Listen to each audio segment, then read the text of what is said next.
What the f?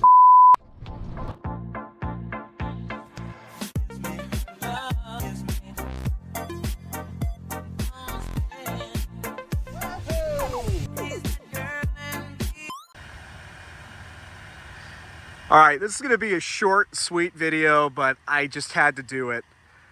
I'm gonna show a picture here on screen, or maybe even a video if I have one. Can't remember if I took video or just picture that night. But almost 2 years ago, this very Buick Rendezvous right here, my 07 Rendezvous, I stopped here to take a picture, but it was in a little bit different of a state at that point. I had it on my tow dolly, pulling it behind my Escalade. I'm sure the Buick has a little bit of PTSD right now, seeing all that water. I had picked this up from one of the Copart sublots, the flood sublots from Hurricane Ian, way over there on the other side of Lake Okeechobee here. And I had just picked this up from purchasing it. I paid $350 with fees. It was $588 out the door. It was a non-runner, and the water had been up to about here. In Hurricane Ian, salt water. She was totaled out, obviously. Nothing wrong with the seat, just because I was at the junkyard today. It got dirty and I wanted to protect the cloth because I cleaned this thing up. I stripped this whole car apart besides the dashboard, took everything out, neutralized all the salt. There was no rust because I got to this thing pretty shortly after the storm. Cleaned her up.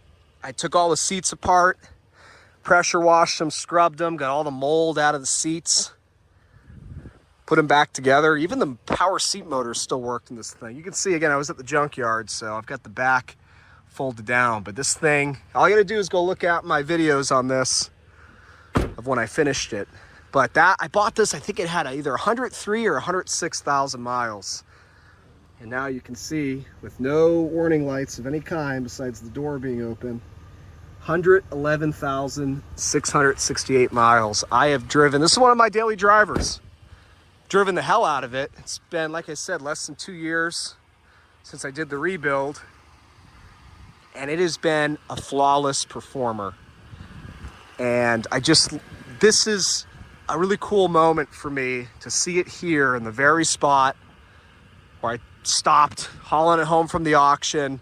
I had no idea if it was going to ever run. I had no idea if there was water in the engine at that point or in the transmission. It was DOA when I picked it up.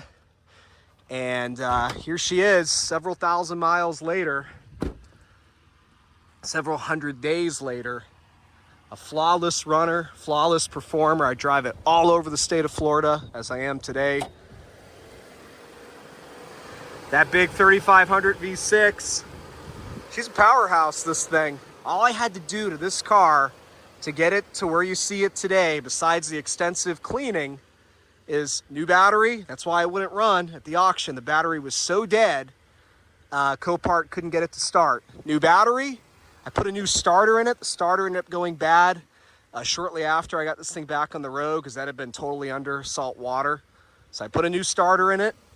$40 at the parts store. What the heck else did I do to this thing? Oh, I put a new body control module in it. Most of the electronics were not working when I got it because the BCM, which is also the passenger compartment fuse box, again, forgive the mess, road trip day, is down here.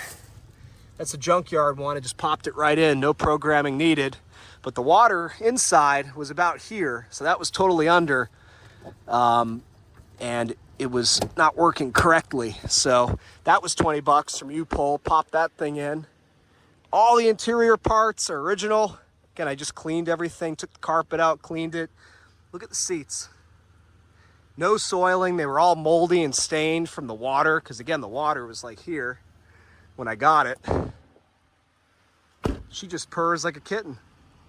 So I'm making this short video just to show you, the viewers, that saltwater cars, saltwater flood cars, can in fact live on. Now there's obviously risk, and you have to weigh your risk and what you're getting.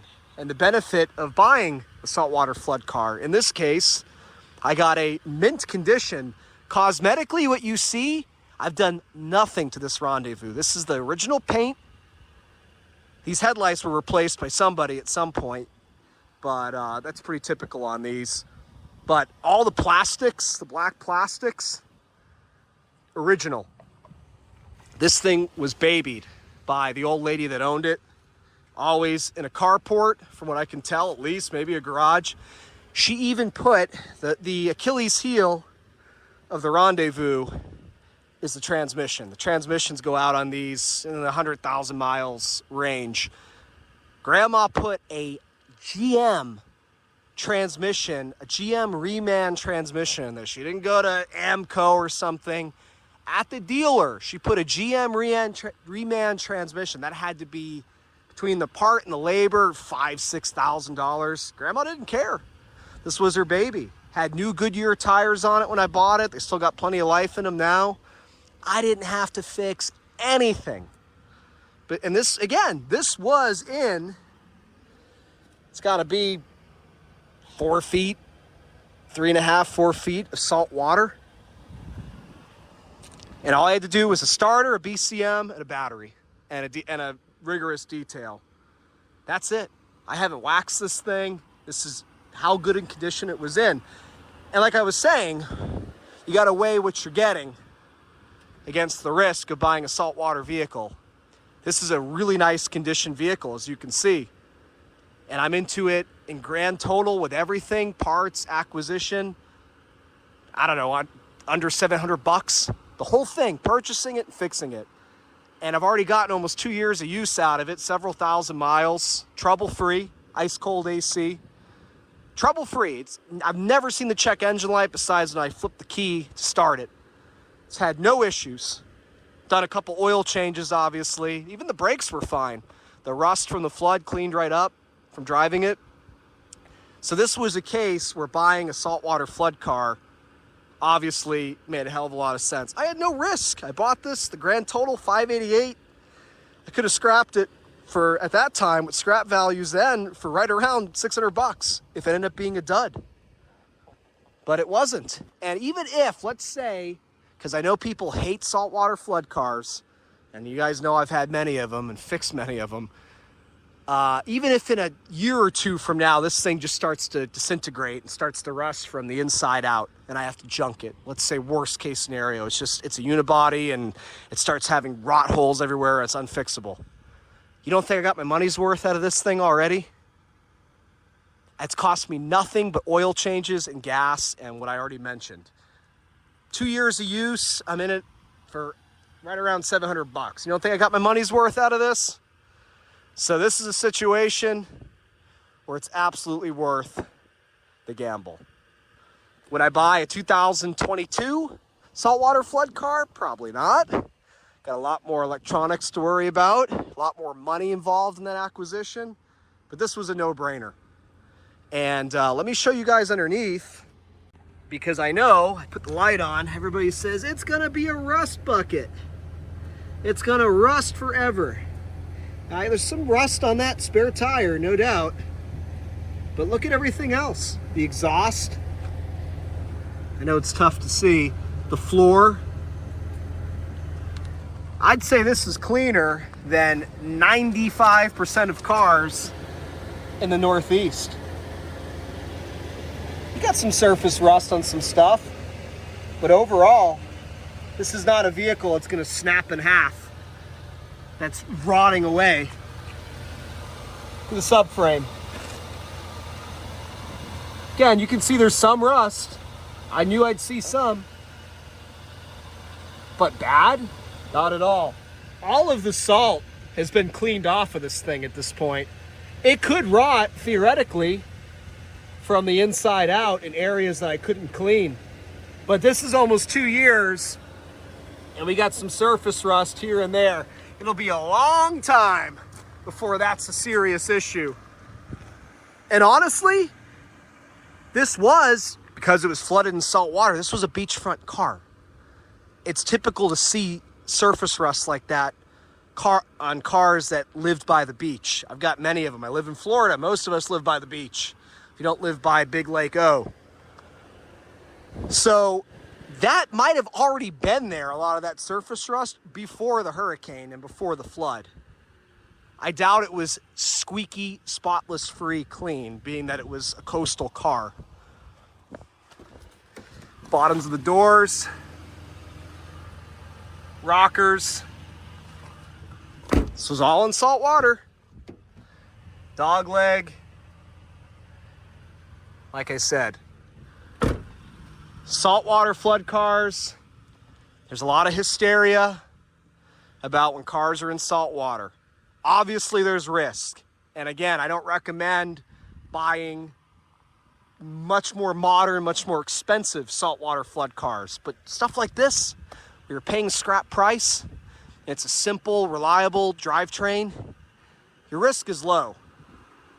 And I'm certainly glad I took the risk on this one.